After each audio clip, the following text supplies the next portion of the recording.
When there's too much heat and humidity, we all need to cool off. The Metropolitan Area Planning Council is making that easier to do with an app that shows where to find relief, whether it's a library or community center. Developed in partnership with the Metropolitan Mayors Coalition, the app also has advice on health and information about climate change. We'd like to welcome two guests from the Planning Council, the web developer Matt Gardner and the digital services manager Alicia Rouault. Thank you very much for being with us. Thanks for having us. I want to start with Matt. I mean, an app that shows you where something's located and it's next to, at least your neighborhood. We've seen that before for other things. So why does it make such a difference to have this for places that are cooler? I think for us, it's really just about the data and our relationships that we have already with the member communities who have this information. The app plays a role in kind of helping promote that information. So it goes beyond sort of what you can find on something like Google Maps. The data set is custom curated by our data services team. So I think it provides just a really great and accurate sense of what's available.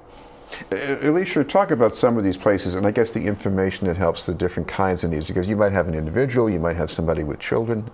Sure. I mean, the app was designed and created to address the whole public. And the kinds of places that you can find are things like swimming pools, lakes, beaches, ponds, spray decks, and other sort of water features and playgrounds. We also have a really interesting feature during heat emergencies. When mayors declare an official heat emergency, the app will actually then show you official cooling centers, which are emergency sites where seniors and other vulnerable people can go to stay cool if they don't have air conditioning. Matt, what did it take to gather this? Because you're talking about, was it something like 14 communities chipping in? I guess that took some doing.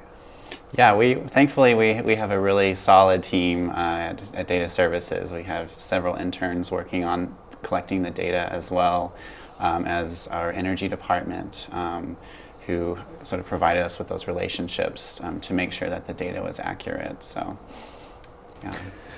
Alicia, I also wonder about keeping pace with things, because just a couple of weeks ago the state announced some extended hours at cooling places, swimming pools and spray places, and then you get what happens when there's a real heat wave and other things open up. How do you handle that? Yeah, I mean, that was one of the tricky parts. So the app, as you can see, if you open it up, is connected to a temperature API, which basically just means that we show what temperature it is right now.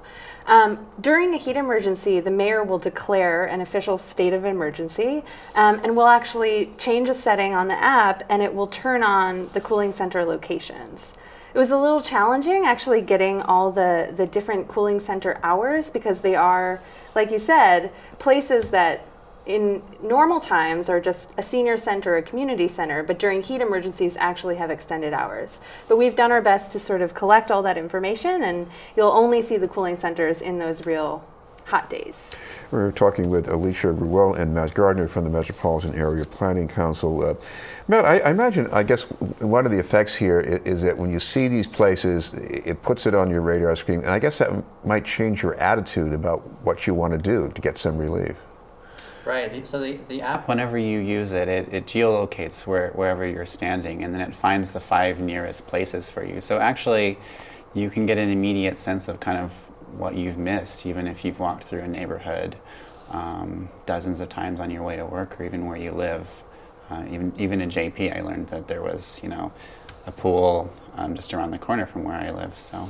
And you've got some spray features in the Southwest Corridor Park, I think. So that's right. Yeah, there are tons of different types of cool places to find on the map, and I think that's pretty fun. Alicia, this also has information about, at least depending on the conditions, what you need to do to avoid health problems. That's right. Right. We worked with offices of emergency management, as well as information from the CDC, to really put together just baseline information about what to do around heat safety. So what are the signs of heat stroke, what to do when you're feeling really hot, and of course, always call 911 in an emergency. Okay. Matt, I know that there's a feature here about climate change, but what I'm interested in hearing about here too is why do the mayors and other officials in these communities want to have that information included? Well, I think it's partly related to climate change, but it's also partly related to sort of the public health concerns around heat waves and really raising awareness about, how climate change kind of relates to heat waves that are going on and how that's affecting our communities and the health of vulnerable populations in the area. Alicia, what do we have here as far as the information? Yeah, so we largely took content from an organization called Mass Saves.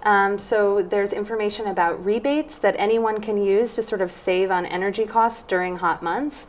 We also have information for disabled populations to find ways to actually subsidize air conditioning costs during the summer. How do you do that? So Mass Saves is actually a state program, and you click through the link, and then you can apply through their website. Matt, what about climate change itself? I mean, year to year, sometimes it's hard to be sure, but is there really some correlation between the kind of heat that we have and on all these environmental factors? Sure. I mean, I think Alicia could probably. What's the information there about that? About climate change? Yes. I think that the point of this project was really not to just say that there are sort of places to find relief during the hot days, but really to answer the question of why is it so hot? And there's a section in the app that sort of describes the history of sort of what to expect, both in the change in the past 30 years and what we can expect in the next 30. Heat-related mortality has actually gone up over the past few decades, and part of both the city of Boston as well as these other 13 communities, they've come together to create a task force on climate change and adaptation. And one of the goals of that is really to just increase public awareness around what climate change means and what it will mean for the residents of our cities moving forward. Right. We should mention, of course, Alicia, if people want to get hold of this app, what's the best way to chase it down? So the best way is just to go online. You can use any phone or any computer and just type in keepcool.mapc.org. Thank you very, very much for being with us, Alicia Rouault and Matt Gardner. Thank you. Thank you. From the Metropolitan Area Planning Council. Up ahead, Chris Harding previews an arts festival in South Boston, but first, this message.